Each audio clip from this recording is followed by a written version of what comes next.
Hi, welcome to Expand Your Us. We're trying something new this week. I'm going to be reading the essay each week. And so if you would rather access the thoughts produced on this website, you are welcome to log on to YouTube each week or subscribe, and you will receive a video or audio copy of the essay rather than having to read it. So this week we are continuing our series on Don't Give Up. And this week we're talking about the truth that this movement is still nonviolent, despite the fact that there have been moments of intense violence throughout our country during this season of protest. And so here we go. In 1967, President Lyndon B. Johnson established a national commission on civil disorders and asked them to investigate, explain, and help prevent the protests, police and National Guard reactions, violence, and widespread arrests that occurred in the summer of 1965. The commission was chaired by Governor Kerner of Illinois, and he was charged with explaining why the U.S. government's effort to recognize and ensure civil rights was neither trusted nor considered enough by the people in the streets.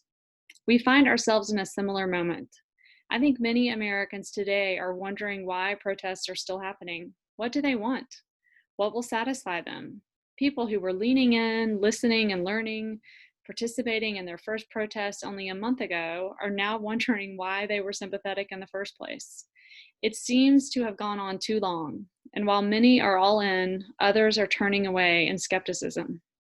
It's helpful for this moment to contextualize where we are now with the civil rights movement of the 1960s. What do we know about how white Americans often respond to moments of Black protest? So there's a long history of powerful folks saying they want to be allies in the fight against systemic injustice, and then almost immediately criticizing the way victims respond to injustice. We say we want to help, but then pretty quickly demonstrate that we only want to help if we can be in charge and do it our way. We act like we know how to bring about change, letting our comfort level determine the pace, instead of the level of threat or desperation they experience. Rather than appreciating the fact that a wounded person might be the expert on how to stop systems that wound them, we assume we know best, relying on cultural norms that give powerful white people unquestioned authority in brown spaces. Learning from the past, allies today need to ask themselves what role their need for comfort or control plays in their willingness to change our unjust status quo. Part of the work before us now is to learn that we don't have all the answers, and we might need to quietly stand under, behind, or with a hurting person. If we believe our society has problematic racialized thinking and that we can all play a role in reforming it, then we can neither dictate their methods or strategies for reform, nor explain how to appropriately express their grief. Looking further into our past, we see how often new partners leave racial reform movements because they don't like the intensity or they fear violence. Of course, there are folks who say now and then, King didn't work, we need to follow Malcolm or Garvey. However, then and now, intentional anarchy and violence is an incredibly rare position. Nevertheless, as we see this month in Portland and other cities, sometimes oppression leads to rage that results in violence that's perpetuated or provoked by a variety of stakeholders.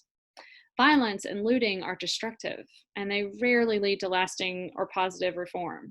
In fact, they are more frequently serve as excuses for the status quo to remain.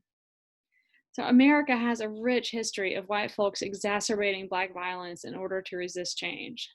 Then and now, when hearts and minds change and conversations begin, white folks find a reason to bail, dismissing the whole movement as violent. Below the surface of this characterization is a worn-out stereotype that people of color are violent, that they are like animals. And the reality is that white men with power have inflicted more violence on people in America than any other group. When white men rape women or commit fraud or start fires or vandalize or perpetuate mass shootings, we respond to them as individual incidents, making personal exceptions without condemning the whole race or gender. When millions of Black and white people peacefully protest and a few hundred react violently, we feel justified to wash our hands of them because they are always so violent.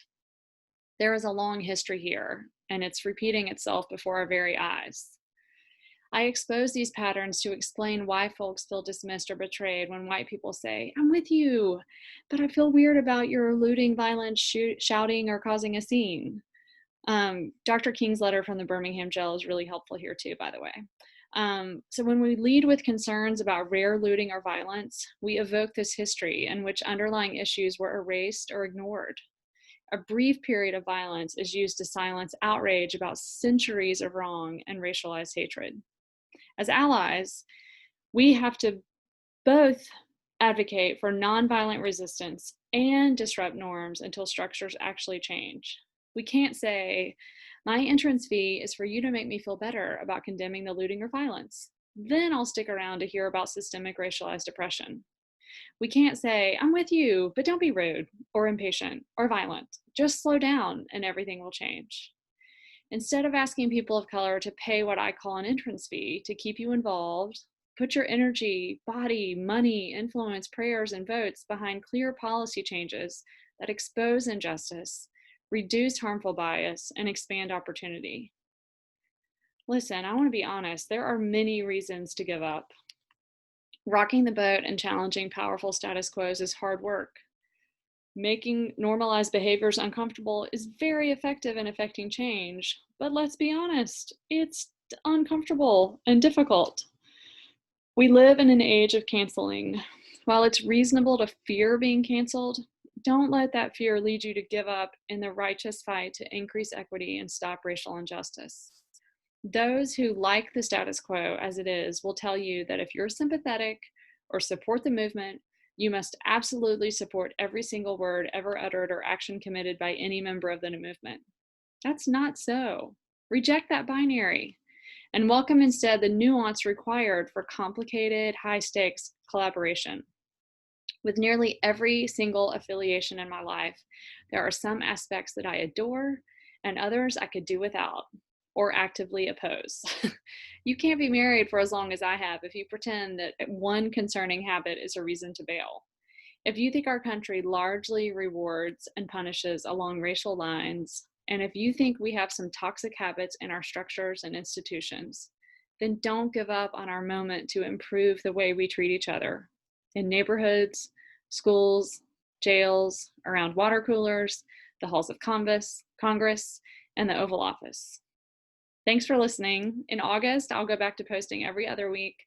First up, we'll learn what we can from President Johnson's Kerner report that began this essay on the civil rights movement.